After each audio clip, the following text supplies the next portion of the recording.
Le Vasa, un navire de guerre du XVIIe siècle, était un immense voilier, construit pour faire la fierté du roi de Suède. Mais en raison de défauts de conception critiques, il a coulé à peine quelques centaines de mètres après son voyage inaugural, tuant des dizaines de marins sous les yeux horrifiés d'un public. Après 333 ans de conservation en mer Baltique, le Vasa a été renfloué et constitue aujourd'hui le seul navire du XVIIe siècle intact au monde. Une pièce d'exposition spectaculaire et inestimable dans son propre musée à Stockholm. Je m'appelle l'agent spécial Anderson.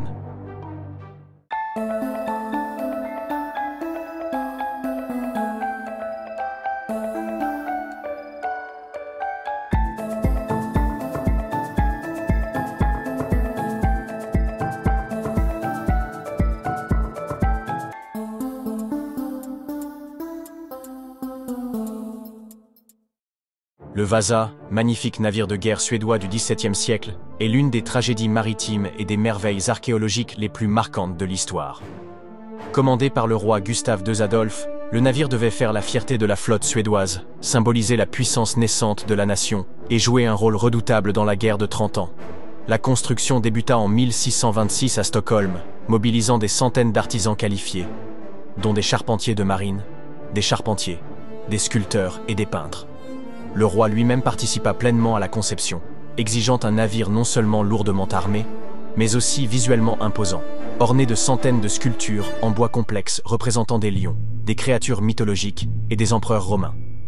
Cette recherche de grandeur contribua cependant à son défaut fatal.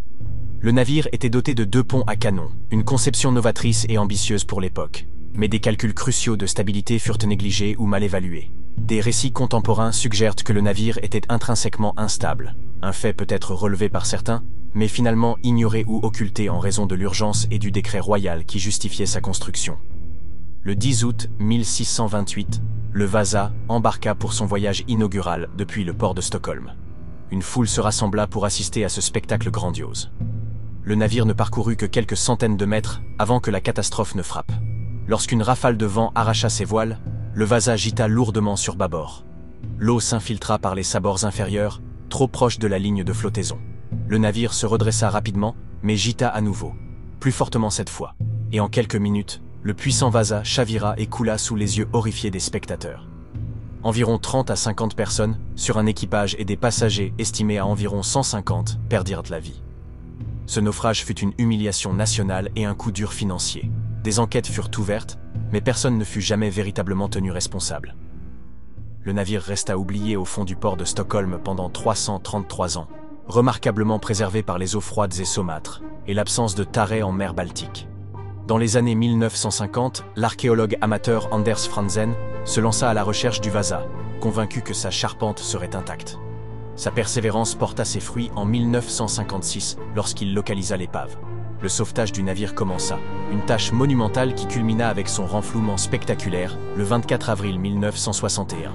Le Vasa fut ensuite méticuleusement conservé, un processus qui impliquait de saturer ses bois de polyéthylène glycol, PEG, pour les empêcher de se dessécher et de se fissurer. Aujourd'hui, le Vasa est exposé au musée Vasa de Stockholm, où il est le seul navire du XVIIe siècle au monde presque entièrement intact. Il constitue un puissant témoignage d'une époque révolue, offrant un aperçu précieux de la construction navale, de la guerre navale et de la vie quotidienne en Suède au XVIIe siècle.